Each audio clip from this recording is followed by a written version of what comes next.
बच्चों, आज हम कक्षा 9 की पाठ्य पुस्तक क्षितिज का पहला अध्याय दो बैलों की कथा पढ़ने जा रहे हैं। इसके लेखक हैं मुंशी प्रेमचंद। बच्चों, इस कहानी के पहले भाग में आप पढ़ चुके हैं कि किस प्रकार से झूरी काछी के दो बैल थे जिनका नाम हीरा और मोती था। वो दोनों बैल आपस में बहुत प्रेम करते थे और झूरी, जो कि उनका मालिक था, उससे भी बहुत प्रेम करते थे। एक बार झूरी ने उन बैलों को अपने साले के साथ भेज दिया और उन बैलों को ऐसा महसूस हुआ जैसे कि हमें बेच दिया गया है। तो उन्हें बड़ा क्रोध आया और वे झूरी के साले के घर से भाग आए। रस्सी को उन्होंने तोड़ दिया और वहां से भाग आए। जब वो वापस घर आए तो वहां पे उस गांव में आसपास के बच्चों ने उनका बहुत जोरदार स्वागत किया। लेकिन झूरी काछी की जो पत्नी थी वह बहुत ज्यादा नाराज हुई और इस कारण उसने उन बैलों के लिए अच्छा भोजन देना भी बंद कर दिया। चलिए अब देखते हैं इस कहानी में आगे क्या होता है। दूसरे दिन झूरी का साला फिर आया और बैलों को ले चला। अब कि उसने दोनों को गाड़ी में जोता। इस बार वह उन बैलों को बैलगाड़ी में जोत करके ले गया। दो चार बार मोती ने गाड़ी को सड़क की खाई में गिराना चाहा, पर हीरा ने संभाल लिया। वह ज्यादा सहनशील था। मोती ने फिर भी प्रयास किया कि गाड़ी को एक खाई में गिरा दे, लेकिन हीरा ने संभाल लिया क्योंकि उसके अंदर अधिक सहन शक्ति थी। वो ज्यादा सीधा था। संध्या समय पर घर पहुंचकर उसने दोनों को मोटी रस्सियों से बांधा और कल की शरारत का मजा चखाया। जब वह घर पहुंच गया तो उसने दोनों बैलों को बहुत मोटी मोटी रस्सियों से बांध दिया, क्योंकि उन बैलों ने कल शरारत की थी। कल वे रस्सी को तोड़ करके भाग गए थे। फिर वही सूखा भूसा डाल दिया और उन बैलों को खाने के लिए फिर वही जो कल दिया था सूखा भूसा, वही उनके सामने डाल दिया। रूखा सूखा भोजन उन बैलों को खाने को मिला। अपने दोनों बैलों को खली चूनी सब कुछ दी और उसने अपने दोनों बैलों को अच्छा अच्छा भोजन दिया और इन बैलों को रूखा सूखा भोजन दे दिया। दोनों बैलों का ऐसा अपमान कभी ना हुआ था। झूरी इन्हें फूल की छड़ी से भी ना छूता था। उसकी टिटकार पर दोनों उड़ने लगते थे। जो झूरी काछी था वह तो अपने बैलों से बहुत प्रेम करता था, कभी उनको फूल की छड़ी से भी नहीं छूता था, यानी कि उनको कभी भी नहीं मारता था। और यहाँ पर उन बैलों का अपमान हुआ। उसकी टिटकार पर दोनों उड़ने लगते थे, उसकी एक आवाज पर दोनों उड़ने लग जाते थे। यहाँ मार पड़ी और यहाँ पर क्या हुआ, यहाँ पर उनको मार पड़ी। आहत सम्मान की व्यथा तो थी ही, उस पर मिला सूखा भूसा। तो उनका जो सम्मान था वह आहत हो गया। आहत का अर्थ होता है चोटिल। उनके सम्मान पर चोट लगी। इस बात की तो उनको व्यथा यानी दुख था ही, और उसके बाद खाने के लिए उनको क्या मिला, सूखा भूसा। एक तो उनका अपमान हुआ, उस पर भोजन भी उनको अच्छा नहीं मिला। नाद की तरफ आंख तक ना उठाई, इस कारण उन्होंने उस भोजन की तरफ आंख उठाकर भी नहीं देखा। दूसरे दिन गया ने बैलों को हल में जोता। गया उन बैलों को इसीलिए लेकर आया था कि उनसे काम करा सके, इसीलिए गया ने दूसरे दिन उनको हल में जोत दिया जिससे कि खेती का काम कर सके। पर इन दोनों ने जैसे पाँव न उठाने की कसम खा ली थी, पर ये दोनों तो ऐसे हो गए जैसे कि पाँव को उठाएंगे ही नहीं, यानी कि किसी प्रकार से भी काम करने के लिए तैयार नहीं हुए। वह मारते मारते थक गया, पर दोनों ने पाँव न उठाया। एक बार जब उस निर्दयी ने हीरा की नाक पर खूब डंडे जमाए तो मोती का गुस्सा काबू से बाहर हो गया। तो उसने बहुत प्रयास किया, बहुत मारा कि ये दोनों काम कर लें, लेकिन फिर भी ये किसी प्रकार से भी काम करने के लिए तैयार नहीं होते थे। और उस पर एक बार उसने जब नाक पर बहुत जोर से मारा तो मोती का जो क्रोध था वह क्रोध बहुत ज्यादा तेज हो गया, उसे बहुत ज्यादा क्रोध आया। हल लेकर भागा। वह जिस हल में जुता हुआ था उस हल को लेकर के भाग गया। हल, रस्सी, जुआ, जोत सब टूट टाट कर बराबर हो गए। जो हल के साथ में जो और सामान था उसका भी नुकसान हो गया, वह सामान भी टूट गया। गले में बड़ी बड़ी रस्सियां ना होती तो दोनों पकड़ाई में ना आते। उन दोनों के गले में बड़ी बड़ी मोटी मोटी रस्सियां थीं, इसी कारण वे पकड़ में आ गए। अगर वे रस्सियां ना होती तो वे पकड़ाई में भी ना आते। हीरा ने मूक भाषा में कहा, भागना व्यर्थ है। हीरा ने मोती से मूक भाषा में, शांत भाषा में कहा कि इस प्रकार से भागना व्यर्थ है, यानी कि बेकार है, हम भाग नहीं पाएंगे। मोती ने उत्तर दिया, तुम्हारी तो इसने जान ही ले ली थी। लेकिन मोती को बहुत क्रोध आया था। उसने कहा, तुम्हारी तो इसने जान ही ले ली थी, यानी कि तुम्हें तो बिल्कुल मारने पर ही तुला हुआ था, अब की बड़ी मार पड़ेगी। तो हीरा बोला, इस बार तो बहुत ही ज़्यादा मार पड़ेगी, क्योंकि इस बार तो हमने इनका बहुत ज़्यादा नुकसान भी कर दिया है। पढ़ने दो, बैल का जन्म लिया है तो मार से कहाँ तक बचेंगे। तो मोती कहता है कि मार ही तो पड़ेगी, पढ़ने दो मार को, क्योंकि हमने तो बैल का जन्म लिया है और बैल होकर तो मार खानी ही होती है, इस जन्म में तो मार ही खाने को मिलेगी। गया दो आदमियों के साथ दौड़ा आ रहा है, दोनों के हाथों में लाठियां हैं। तो वो हीरा कहता है कि देखो, गया दो आदमियों के साथ में दौड़ा हुआ आ रहा है और दोनों के हाथ में मोटी मोटी लाठियां हैं। मोती बोला, कहो तो दिखा दूं कुछ मजा, मैं भी लाठी लेकर आ रहा है। मोती को तो क्रोध आ ही रहा था, क्योंकि वो सहनशील नहीं था। तो मोती ने कहा कि अगर तुम कहो तो मैं भी इनको मजा चखा दूं, क्योंकि बच्चों, बैलों में मनुष्यों से ज्यादा ताकत होती है। तो अगर मोती उसे मारना चाहता तो बहुत ही आसानी से मार सकता था। हीरा ने समझाया, नहीं भाई, खड़े हो जाओ। हीरा ने कहा, नहीं, लड़ने झगड़ने मारने पीटने से कुछ भी नहीं होगा, खड़े हो जाओ। मुझे मारेगा तो मैं भी एक दो को गिरा दूंगा। तो हीरा कहता है कि अगर मुझे मारा तो मैं भी इनमें से एक दो को गिरा दूंगा, यानी मैं भी इनको मारूंगा। नहीं, हमारी जाति का यह धर्म नहीं है। मोती कहता है, नहीं, यह हमारी जाति का धर्म नहीं है। मोती ने ऐसा क्यों कहा? क्योंकि धर्म का अर्थ यहाँ पर हिंदू मुस्लिम यह सब नहीं है। धर्म का अर्थ है यहाँ पर कर्तव्य। ऐसा माना जाता है कि हर मनुष्य का, हर जीव का अपना अपना कर्तव्य ईश्वर ने निर्धारित किया हुआ है। तो बैल कहता है कि यह हमारा धर्म नहीं है, यानी कि मनुष्य को मारना यह हमारा कर्तव्य नहीं है। मोती दिल में ऐंठ करके रह गया। मोती को क्रोध तो बहुत आया, पर वह दिल में ऐंठ करके, क्रोधित होकर के रह गया। गया आ पहुंचा। झूरी का जो साला था, जिसका नाम गया था, वह आ गया और दोनों को पकड़कर ले चला और दोनों को पकड़कर अपने साथ ले गया। कुशल हुई कि उसने इस वक्त मारपीट ना की, नहीं तो मोती भी पलट पड़ता। अच्छा हुआ कि इस बार उसने मारपीट नहीं की, अगर वो मारता पीटता तो मोती भी पलट करके जवाब दे देता। उसके तेवर देखकर गया और उसके सहायक समझ गए कि इस वक्त टाल जाना ही मसलहत है। तो वो लोग समझ गए कि इस समय तो इनको मारा पीटा तो यह भी उल्टा हमको मारेंगे पीटेंगे, तो इस कारण इस समय तो टाल जाने में ही समझदारी है, उसी में अपनी भलाई है, यानी कि इस समय इन्हें शांति से घर ले चलना चाहिए। आज दोनों के सामने फिर वही सूखा भूसा लाया गया। दोनों को फिर से खाने के लिए वही सूखा भूसा मिला। दोनों चुपचाप खड़े रहे, लेकिन उन्होंने वो खाया नहीं, चुपचाप खड़े रहे। घर के लोग भोजन करने लगे। उस वक्त छोटी सी लड़की दो रोटियां लिए निकली और दोनों के मुंह में देकर चली गई। तो जिस समय घर के लोग भोजन कर रहे थे, उसी समय एक छोटी सी बच्ची आई और उन दोनों के मुंह में एक एक रोटी दे करके चली गई। उस एक रोटी से इनकी भूख तो क्या शांत होती, पर दोनों के हृदय को मानो भोजन मिल गया। उस एक रोटी से उन दोनों को ऐसा लगा कि उन्हें भोजन मिल गया। उन दोनों को बहुत ही तृप्ति हुई, बहुत ही शांति, बहुत ही संतुष्टि हुई। यहाँ भी किसी सज्जन का वास है। उन्हें लगा कि यहाँ भी कोई सज्जन, कोई अच्छा व्यक्ति वास करता है, कोई अच्छा व्यक्ति यहाँ पर भी रहता है। यहाँ पर भी सारे दुष्ट और निर्दयी नहीं रहते। लड़की भैरों की थी। लड़की जो भैरों था उसकी थी। उसकी माँ मर चुकी थी, सौतेली माँ उसे मारती रहती थी। भैरव जो था, उसकी जो पत्नी थी, उसका देहांत हो चुका था और उस लड़की को सौतेली माँ पालती थी, जो कि उसे बहुत ही मारा करती थी। इसलिए इन बैलों से उसे एक प्रकार की आत्मीयता हो गई थी। इस कारण उस बच्ची को इन बैलों से एक आत्मीयता, एक प्रेम हो गया था, क्योंकि उस बच्ची को भी प्रेम करने वाला कोई नहीं था और उस बच्ची को ऐसा लगता था इन बैलों से भी कोई प्यार नहीं करता, इसलिए उस बच्ची को उन बैलों से प्रेम हो गया था।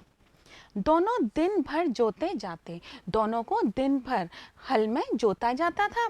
डंडे खाते, अड़ते, शाम को थान पर बांध दिए जाते और रात को वही बालिका उन्हें दो रोटियां खिला जाती। अब उनका जीवन कैसा हो गया था? प्रतिदिन उनको हल में जोता जाता था, काम कराया जाता था, वो काम करते नहीं थे, अड़ते थे और मार खाते थे। और प्रतिदिन शाम को वह बालिका उनको एक एक रोटी दे करके चली जाती थी। इस प्रकार से उनका जीवन व्यतीत हो रहा था। प्रेम के इस प्रसाद की यह बरकत थी कि दो दो गाल सूखा भूसा खाकर भी दोनों दुर्बल ना होते थे।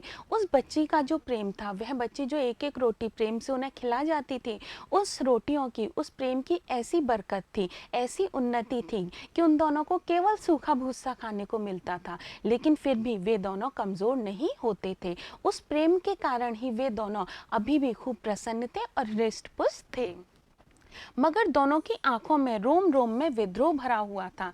एक दिन मोती ने मूक भाषा में कहा, अब तो नहीं सहा जाता हीरा। लेकिन दोनों के ही मन में एक विद्रोह था, दोनों ही अपने घर जाना चाहते थे, क्योंकि इस घर को वो अपना घर नहीं मानते थे। तो इसी कारण उन्होंने फिर से वहां से भाग जाने के बारे में सोचा। क्या करना चाहते हो? एक आध को सींगों पर उठाकर फेंक दूंगा, लेकिन जानते हो वह प्यारी लड़की जो हमें रोटियां खिलाती है, उसी की लड़की है जो इस घर का मालिक है। यह बेचारी अनाथ ना हो जाएगी। तो उन्होंने सोचा कि इनको जो मालिक है हमारा, इसको हम मार देते हैं। तो पर वे आपस में ही विचार करते हैं कि यह लड़की जिसकी है वही तो हमारा मालिक है, यह लड़की बेचारी अनाथ हो जाएगी अगर हम अपने मालिक को मार देंगे। तो मालकिन को क्यों ना फेंक दूं, वही तो उस लड़की को मारती है। तो मोती कहता है तो क्यों ना उस मालकिन को ही मार दूं, क्योंकि वही तो उस लड़की को मारती है, वही तो उस लड़की की पिटाई करती है। लेकिन औरत जात पर सींग चलाना मना है, यह भूले जाते हो। लेकिन औरतों पर कभी भी बैल सींग नहीं चलाते, इस बात को भूले जाते हो। यह बात भी इसी प्रकार से कही गई है कि बैलों का यह धर्म नहीं होता कि वह स्त्रियों पर सींग चलाए या स्त्रियों को मारे। तो यह उनका कर्तव्य नहीं होता, कभी भी पशु पक्षी स्त्रियों को चोट नहीं पहुंचाया करते। तुम तो किसी तरह निकलने ही नहीं देते, बताओ तोड़ाकर भाग चलें। तो वह कहता है कि तुम तो किसी भी प्रकार से निकलने नहीं देते, कहो तो यहाँ से रस्सी को तोड़ा करके भाग चलते हैं। हाँ, यह मैं स्वीकार करता हूँ, लेकिन इतनी मोटी रस्सी टूटेगी कैसे? तो यह तो बात मैं मान सकता हूँ, लेकिन यह रस्सी इतनी मोटी है, इस रस्सी को हम तोड़ेंगे कैसे? पहले तो उनको इतनी मोटी रस्सी से नहीं बांधा गया था, लेकिन क्योंकि वे भाग गए थे, इस कारण इस बार उनको बहुत ही मोटी मोटी रस्सियों से बांधा गया है। इसका एक उपाय है, पहले रस्सी को थोड़ा सा चबा लो, फिर एक झटके में जाती है। तो उन्होंने एक प्लान बनाया कि ऐसा करते हैं, पहले इस रस्सी को थोड़ा थोड़ा सा चबाते हैं, फिर जिस स्थान से हम चबाएंगे वहां से यह रस्सी कमजोर हो जाएंगी और फिर यह एक झटके में ही टूट जाएगी। रात को जब बालिका रोटियां खिलाकर चली गई, दोनों रस्सियां चबाने लगे, पर मोटी रस्सी मुंह में ना आती थी। बेचारे बार बार जोर लगाकर रह जाते थे। तो उन्होंने कोशिश की रस्सी को तोड़ने की, पर वह रस्सी उनसे टूटी नहीं। सहसा घर का द्वार खुला, तभी दरवाजा खुला और वही लड़की निकली। दोनों सिर झुकाकर उसका हाथ चाटने लगे, दोनों की पूंछें खड़ी हो गईं। उसने उनके माथे सहलाए और बोली, खोले देती हूँ, चुपके से भाग जाओ, नहीं तो यहाँ लोग मार डालेंगे। आज घर में सलाह हो रही है कि इनकी नाकों में नाथ डाल दी जाए। तो वह लड़की आकर कहती है, मैं तुम्हारी रस्सी खोल देती हूँ, चुपके से यहाँ से भाग जाओ, क्योंकि आज मैंने घर में सुना है कि तुम्हारी नाकों में नाथ डाली जाएगी। बच्चों, नाथ एक नकेल होती है जो कि पशुओं को नियंत्रण में रखने के लिए उनकी नाक में आर पार डाली जाती है। तो वही जो नकेल है, वही उन दोनों बैलों के नाक में डालने का प्रयास किया जा रहा था। उसने गराफ खोल दिया, उसने रस्सी को खोल दिया, पर दोनों चुपचाप खड़े रहे। पर इसके बाद भी थोड़ी देर दोनों चुपचाप खड़े रहे। मोती ने अपनी भाषा में पूछा, आप चलते क्यों नहीं? हीरा ने कहा, चलें तो, लेकिन कल इस अनाथ पर आफत आ जाएगी। तो वो क्या सोचते रहे कि हम तो भाग जाएंगे, लेकिन यह जो बच्ची है इस पर आफत आ जाएगी। तो देखिए बच्चों, इस कहानी में किस प्रकार से यह दिखाया गया है कि जो पशु पक्षी होते हैं उनके अंदर भी कितनी सहानुभूति की भावना होती है, उनके अंदर भी प्रेम स्नेह, इनको समझने की भावना होती है। सब इसी पर संदेह करेंगे, इसी पर शक जाएगा सबका। सहसा बालिका चिल्लाई, दोनों फूफा वाले बैल भागे जा रहे हैं। ओ दादा दादा, दोनों बैल भागे जा रहे हैं, जल्दी दौड़ो। अचानक वो लड़की चिल्लाने लग गई, अरे फूफा जी के दोनों बैल दौड़े जा रहे हैं, सब जल्दी से दौड़कर आओ और उन बैलों को पकड़ो। आप बता सकते हैं उस बच्ची ने ऐसा क्यों किया होगा? उस बच्ची ने स्वयं बचने के लिए ऐसा किया होगा, जिससे कि उस पर किसी को शक ना हो, उस पर किसी का संदेह ना जाए कि इसने बैलों की रस्सी तोड़ दी है। गया हड़बड़ाकर भीतर से निकला और बैलों को पकड़ने चला। वे दोनों भागे, गया ने पीछा किया और भी तेज हुए। गया ने शोर मचाया, फिर गांव के कुछ आदमियों को भी साथ लेने के लिए लौटा। दोनों मित्रों को भागने का मौका मिल गया, सीधे दौड़ते चले गए, यहाँ तक कि मार्ग का ज्ञान न रहा।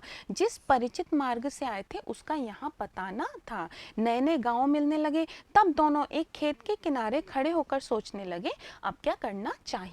तो दोनों बहुत ही अचानक भागे थे, तो वो इतनी तेजी से भागे कि उन्हें अपने रास्ते का पता ही ना रहा। वो किसी अपरिचित रास्ते पर चले गए, और जब अपरिचित रास्ते पर वो आगे बढ़ने लगे और उन्हें नए नए गांव मिलने लगे, तो वो एक स्थान पर खड़े हुए और उन्होंने सोचा अब क्या करना चाहिए।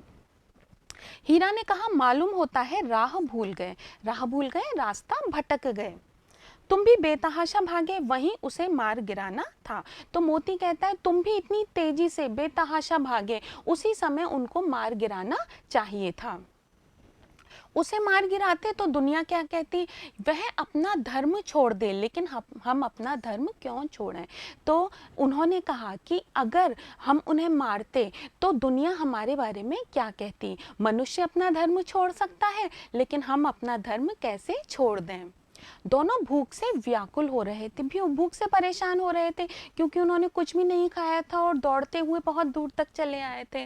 खेत में मटर खड़ी थी, चढ़ने लगे, मटर की फसल थी, उसी को खाने लगे। रह रह कर आहट ले लेते थे, कोई आता तो नहीं है। जब पेट भर गया, दोनों ने आज़ादी का अनुभव किया तो मस्त होकर उछलने कूदने लगे। उनका पेट भर गया और उनको आज़ादी का अनुभव हुआ।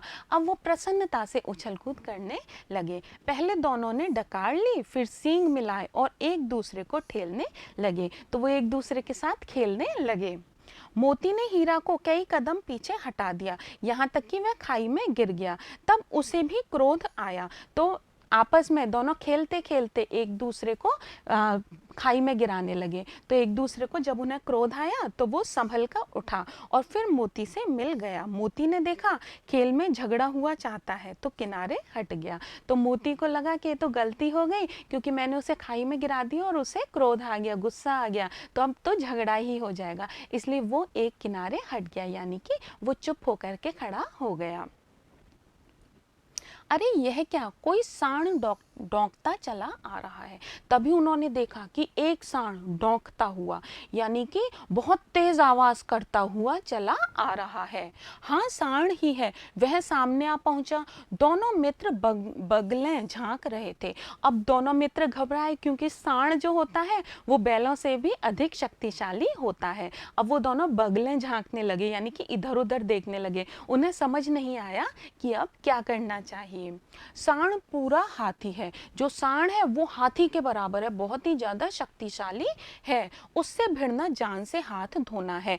अगर उससे भिड़े, अगर उससे लड़े तो हम अपनी जान से हाथ धो देंगे। यह बात वो जानते थे, क्योंकि सांड में उनसे बहुत अधिक शक्ति थी। लेकिन ना भिड़ने पर भी जान बचती नहीं नजर आती। इन्हीं की तरफ आ भी रहा है, कितनी भयंकर सूरत है। लेकिन अगर उससे नहीं लड़े तो भी अपनी जान नहीं बचेगी, क्योंकि वो इधर ही आ रहा है और इनसे लड़ना चाहता है। तो वैसे भी वो इन्हें मारेगा ही, तो इसलिए फिर इन्होंने क्या प्रयास किया। देखिए, मोती ने मूक भाषा में कहा, बुरे फंसे, जान बचेगी, कोई उपाय सोचो। मोती ने कहा, बुरे फंस गए इस सांड के चक्कर में, अब जान बचेगी या नहीं बचेगी, अब तो कोई उपाय सोचो। हीरा ने चिंतित स्वर में कहा, अपने घमंड में भूला हुआ है, आरजू विनती ना सुनेगा, भाग क्यों ना चलें। तो हीरा ने चिंतित स्वर में कहा कि अब तो इससे कोई विनती भी करो, कोई इसके सामने रोना भी रो तो भी यह नहीं सुनेगा। तो इसलिए अपन क्या करें, क्या यहाँ से भाग चलें क्या अपन। भागना कायरता है। अब वो बोल ले लेकिन भागना तो कायरता होती है, हम कोई इतने कायर थोड़ी हैं, इतने डरपोक थोड़ी हैं हम। तो फिर यहीं मरो, बंदा तो 9 2 11 होता है। तो हीरा कहता है तो फिर ऐसा है तुम यहीं पर मरो, मैं तो यहाँ से 9 2 11 होता हूँ। 9 2 11 होना बच्चों मुहावरा होता है जिसका अर्थ होता है गायब हो जाना। और जो दौड़ा है, और अगर वह हमारे पीछे दौड़ा, हम यहाँ से भागे और वह यहाँ से हमारे पीछे दौड़ा, तो फिर क्या करोगे? तो फिर कोई उपाय सोचो जल्द। उपाय यही है कि उस पर दोनों जने एक साथ चोट करें। मैं आगे से रगेदता हूँ, तुम पीछे से रगेदो, दोनों दोहरी मार पड़ेगी तो भाग खड़ा होगा। मेरी ओर झपटे, तुम बगल से उसके पेट में सींग घुसेड़ देना। जान जोखिम है पर दूसरा उपाय नहीं है। अब उन दोनों ने ऐसा प्लान बनाया कि ऐसा करते हैं, मैं उसे पीछे से धक्का मारता हूँ, तुम आगे से धक्का मारो, यानी कि मैं पीछे से उस पर चोट करता हूँ, तुम आगे से चोट करो। तो जब उस पर दोहरी मार पड़ेगी तभी वह डरेगा, नहीं तो हम दोनों को वह मार देगा। अगर वो मुझे मारता है तो तुम पीछे से उसके पेट में सींगें घुसा देना। तो उन्होंने इस तरह से एक प्लानिंग की, एक उन्होंने विचार किया कि हम इस तरह से एकता से ही इस बैल के साथ में युद्ध में जीत सकते हैं, नहीं तो यह बैल हमसे ज़्यादा शक्तिशाली है और यह हमारा नुकसान कर देगा। दोनों मित्र जान हथेलियों पर लेकर लपके। दोनों ने अपनी जान हथेली पर ली, यानी कि अपनी जान की बाजी लगा दी। सांड को भी संगठित शत्रुओं से लड़ने का तजुर्बा ना था, उसको भी एकता वाले शत्रुओं से लड़ने का तजुर्बा नहीं था। उसे भी यह नहीं मालूम था कि ऐसे शत्रु जिनमें कि एकता हो, उनसे कैसे लड़ा जाता है। इस तरह का तजुर्बा या अनुभव उस सांड को भी नहीं था। वह तो एक शत्रु से मल्ल युद्ध करने का आदी था। वह तो केवल एक शत्रु से मल्ल युद्ध यानी कि कुश्ती लड़ने का आदी था, इसकी आदत थी उसे। तो जो ही हीरा पर झपटा, मोती ने पीछे से दौड़ाया। सांड उसकी तरफ मुड़ा तो हीरा ने रगेदा। सांड चाहता था कि एक एक करके दोनों को गिरा ले, पर ये दोनों भी उस्ताद थे, उसे वह अवसर ना देते थे। सांड चाहता था कि एक एक करके उन दोनों से लड़े, लेकिन ये दोनों उससे यह मौका नहीं देते थे। ये दोनों एक साथ उससे लड़े, तभी वो सांड जो था वो घबरा गया। एक बार सांड झल्लाकर हीरा का अंत कर देने के लिए चला कि मोती ने बगल से आकर पेट में सींग भोंक दिया। सांड क्रोध में आकर पीछे फिरा तो हीरा ने दूसरे पहलू में सींग चुभो दिया। तो दोनों अपने सींगों से, वो एक की तरफ देखता था तो दूसरा उसके पेट में सींग मार देता था, दूसरे की तरफ मुड़ता था तो दूसरा उसके पेट में सींग मार देता था। इस प्रकार से दोनों ने मिलकर उस सांड को खूब परेशान किया। आखिर बेचारा जख्मी होकर भागा और दोनों मित्रों ने दूर तक उसका पीछा किया। अब वो जख्मी हो गया, उसके चोट लग गई और वो भागा, और दोनों मित्रों ने बहुत दूर तक उसका पीछा किया, यहाँ तक कि सांड बेदम होकर गिर पड़ा। तब दोनों ने उसे छोड़ दिया। अंत में वह सांड थक गया और बेदम होकर के गिर गया। तब उन दोनों ने उस सांड को छोड़ दिया। दोनों मित्र विजय के नशे में झूमते चले जाते थे। अब दोनों मित्र विजय यानी कि जीत के नशे में झूमते हुए चले जा रहे थे। मोती ने अपनी सांकेतिक भाषा में कहा, मेरा जी तो चाहता था कि बच्चा को मार ही डालूं। मोती ने कहा, मेरी इच्छा तो ये थी कि इसको मार ही डालूं। हीरा ने तिरस्कार किया, गिरे हुए बैरी पर सींग न चलाना चाहिए, लेकिन हीरा ने उसकी बात को नहीं माना, उसकी बात का तिरस्कार किया, अपमान किया कि गिरे हुए बैरी पर, बैरी का अर्थ होता है शत्रु पर, सींग न चलाना चाहिए, यानी कि जो हार चुका है, जो हार मान चुका है, उसके ऊपर फिर से आघात नहीं करना चाहिए। यह सब ढोंग है, बैरी को ऐसा मारना चाहिए कि फिर ना उठे। तो जो हीरा है वो कहता है कि यह सब तो ढोंग है, बैरी यानी शत्रु को इस प्रकार से मारना चाहिए कि वह उठ करके खड़ा ना हो सके। अब घर कैसे पहुंचेंगे वह सोचो, पहले कुछ खा लें फिर सोचें। अब उन्होंने ये सोचा कि अब हम घर का रास्ता कैसे ढूंढेंगे। सामने मटर का खेत था ही, मोती उसमें घुस गया। हीरा मना करता रहा पर उसने एक ना सुनी। अभी 2 ही 4 ग्रास खाए थे कि 2 आदमी लाठियां लिए दौड़ पड़े और दोनों मित्रों को घेर लिया। उन्हें भूख लगी थी, वो मटर के खेत की तरफ चले। अब जो मोती था वह तो अंदर घुस गया, जबकि हीरा उसे मना करता रहा। हीरा बाहर ही खड़ा रहा, लेकिन उन्होंने थोड़ा सा ही कुछ खाया होगा, तभी 2 लोग लाठियां लेकर के दौड़ते हुए चले आए। हीरा तो मेड़ पर था, यानी कि जो खेत था उसके किनारे पर खड़ा हुआ था हीरा तो, लेकिन जो मोती था वो सींचे हुए खेत में था। वो सींचे हुए खेत में, उस खेत में जिसमें कि पानी दिया हुआ था, उसमें था। उसके खुर कीचड़ में धंसने लगे, उसके जो पैर थे, पैर के जो नाखून थे, वो उस कीचड़ में धंसने लग गए, यानी कि वह दौड़ नहीं पाया, ना भाग सका। पकड़ लिया। हीरा ने देखा संगी संकट में है तो लौट पड़ा। हीरा चाहता तो वहां से भाग सकता था, लेकिन उसने देखा कि उसका साथी तो संकट में है, वह तो भाग नहीं पाएगा, इसलिए वह भागता हुआ भी लौट करके आ गया। फंसेंगे तो दोनों फंसेंगे, उसने सोचा अगर हम फंसे तो हम दोनों फंसेंगे। रखवालों ने उसे भी पकड़ लिया। तो जो रखवाले थे खेत के, उन्होंने हीरा और मोती दोनों को ही पकड़ लिया। प्रातःकाल दोनों मित्र कांजी हौस में बंद कर दिए गए। सुबह के समय दोनों मित्रों को कांजी हौस में बंद कर दिया गया। कांजी हौस बच्चों उस समय एक प्रकार की पशुशाला हुआ करती थी, जिसमें कि जो आवारा पशु हुआ करते थे उनको बंद कर दिया जाता था। बच्चों, हमने दो बैलों की कथा कहानी का दूसरा भाग पढ़ लिया है। इस भाग में आपने पढ़ा कि किस प्रकार से हीरा और मोती को गया, जो कि झूरी का साला था, अपने साथ फिर से ले गया और मोटी मोटी रस्सियों से बांध दिया, परंतु उसी की पुत्री के द्वारा उन दोनों को फिर से मुक्ति प्राप्त हुई। उनकी बेटी ने, छोटी सी लड़की ने उनको खोल दिया और वे दोनों वहां से भाग खड़े हुए, लेकिन उसके बाद भी उन्हें कांजी हौस में बंद कर दिया गया, यानी कि उसके बाद भी उनको फिर से पकड़ लिया गया।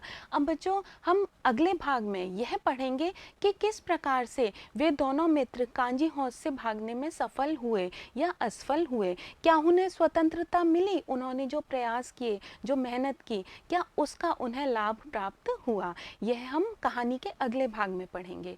नमस्कार।